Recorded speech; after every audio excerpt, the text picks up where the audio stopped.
Hi friends, welcome back to another Read Aloud with Mr. Ward. So today I'm reading a Dr. Seuss story and it's called The Butter Battle Book. This one's hard for me because it's got a lot of little tongue twisters and rhymes, but I'm going to see if I can get through it without making too many mistakes. On the last day of summer, 10 hours before fall,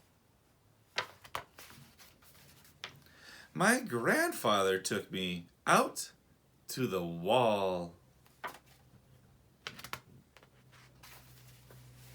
For a while he stood silent, then he finally said, with a very sad shake of his very old head, "As you know, on this side of the wall we are Yooks. On the far other side of this wall live the Zooks." Then my grandfather said, "It's high time that you knew of the terribly horrible thing that Zooks do. In every Zook house and in every Zook town, every Zook eats his bread with the butter side down. But we Yooks, as you know, when we breakfast or sup, spread our bread," Grandpa said, "with the butter side up." "That's the right, honest way," Grandpa gritted his teeth. "So you can't trust a Zook who spreads bread underneath. Every Zook must be watched. He has kinks in his soul. That's why as a youth I made watching my goal. Watching Zooks for the Zook watching border patrol." In those days, of course, the wall wasn't so high, and I could look any Zook square in the eye. If he dared to come close, I could give him a twitch with my tufted, prickly snickberry switch. For a while that worked fine. All the Zooks stayed away, and our country was safe. Then, one terrible day, a very rude Zook by the name of Van Itch snuck up and slingshotted my snickberry switch. With my broken off switch, with my head hung in shame, to the chief Ukaroo in great sorrow I came. But our leader just smiled, he said, "You're not to blame, and those Zooks will be sorry they started this game. We'll dress you right up in a fancier suit. We'll give you a fancier slingshot to shoot." And he ordered the boys in the back room to figure how to build me some sort of a triple sling jigger. With my triple sling jigger, I sure felt much bigger. I marched to the wall with great vim and great vigor, right up to Van Itch with my hand on the trigger. "I'll have no more nonsense," I said with a frown, "from Zooks who eat bread with the butter side down." Van Itch looked quite sickly. He ran off quite quickly. I'm unhappy to say he came back the next day in a spiffy new suit with a big new machine. And he snarled as he said, looking frightfully mean, "You may fling those hard rocks with your triple sling jigger, but I also now have my hand on a trigger. My wonderful weapon, the jigger rock snatch'em, we'll fling 'em right back just as quick as we catch 'em. We'll have no more nonsense, we'll take no more gup from Yooks who eat bread with the butter side up." "I have failed, sir," I sobbed as I made my report to the chief Ukaroo in the headquarters fort. He just laughed. "You've done nothing at all of the sort. Our slingshots have failed. That was old-fashioned stuff. Slingshots, dear boy, are not modern enough. All we need is some new-fangled kind of a gun.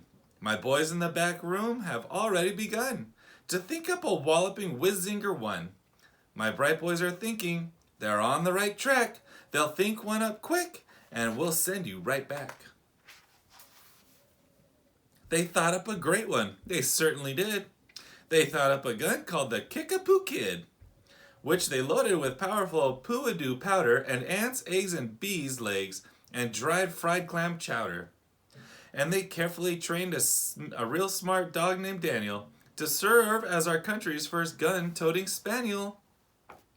Then Daniel the Kickapoo Spaniel and I marched back toward the wall with our heads held up high, while everyone cheered and their cheers filled the sky. "Fight! Fight for the butter side up! Do or die!" Well, we didn't do. and we didn't quite die. But we sure did get worsted, but poor Daniel and I. Van Itch was there too, and he said, the old pig, the boys in my back room invented this rig, called the 8-nozzled elephant-toted boom blitz.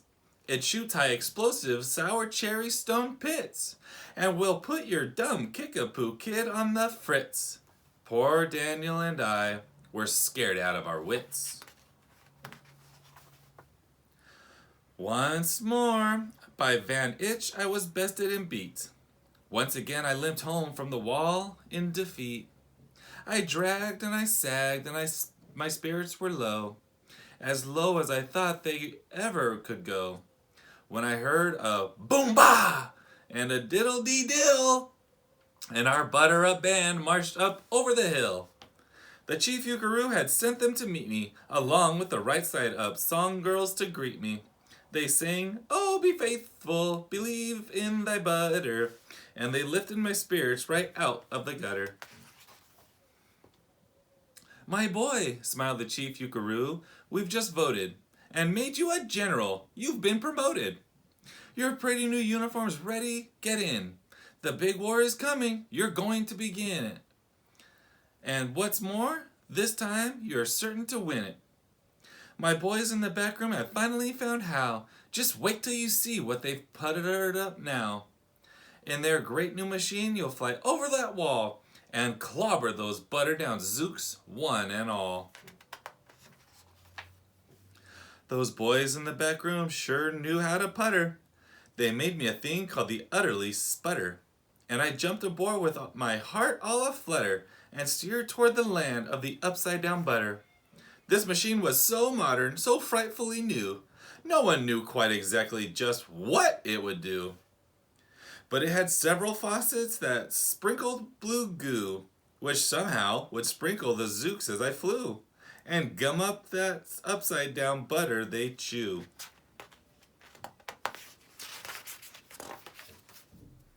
I was racing pell-mell when I heard a voice yell, "If you sprinkle us zooks, you'll get sprinkled as well." Van Itch had a sputter exactly like mine, and he yelled, "My blue gooer is working just fine.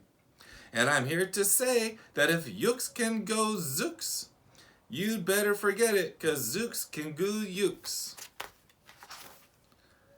I flew right back home, and as you may have guessed, I was downright despondent, disturbed, and depressed. And I saw, just as soon as I stepped back on land, so were all of the girls of the butter-up band. The chief drum majorette, Ms. Yuki and Sue, said that was a pretty sour flight that you flew, and the chief Yukaroo has been looking for you. I raced to his office. The place was a sight. "Have no fears," said the chief. "Everything is all right. My bright back room boys have been brighter than bright. They've thought up a gadget that's newer than new. It is filled with mysterious moo like a moo, and can blow all those zooks clear to Sullamagu. They've invented the bitty big boy boomeroo. You just run to the wall like a nice little man. Drop this bomb on the zooks just as fast as you can. I have ordered all yooks to stay safe underground while the bitsy big boy boomeroo is around."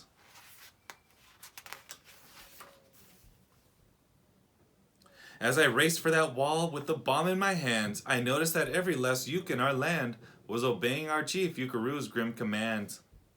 They were all bravely marching with banners aflutter, down a hole for their country and right side up butter. That's when grandfather found me. He grabbed me, he said, "You should be down in that hole, and you're up here instead. But perhaps this is all for the better somehow. You will see me make history right here and right now." Uh-oh. Grandpa leapt up that wall with a lopeless leap, and he cleared his hoarse throat with a populous beep. He screamed, "Here's the end of that terrible town, full of zooks who eat bread with the butter side down." And at that very instant, we heard a clup clup of feet on the wall, and old Van Itch clupped up. The boys in his back room had made him one too. In his fist was another big boy boomeroo.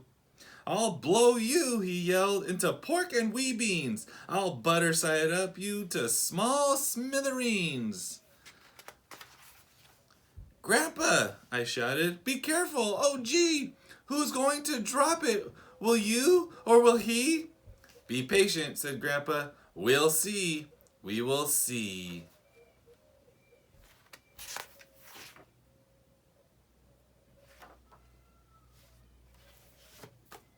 How do you think that story could end? Pretty intense. That was actually the last page. So I hope you guys enjoyed the story. I thought it was pretty funny how it was a huge build-up, and it's all because of butter side up or butter side down. All right. I hope you liked it, and I'll see you next time. Bye. Hi friends, so for today's activity, I wanted to show you something that I've been doing. This is when we go pick up our school lunches. I take my kids and I take my nephews, and we always dress up. So what I wanted to do is kind of show you all these people that are out here working their hardest to give us these lunches. So make sure if you go that you are telling them thank you. But also, I wanted to show you some of our fun ideas of how we've been putting on some silly masks or wigs or sort of like costumes and giving you an idea of what we do.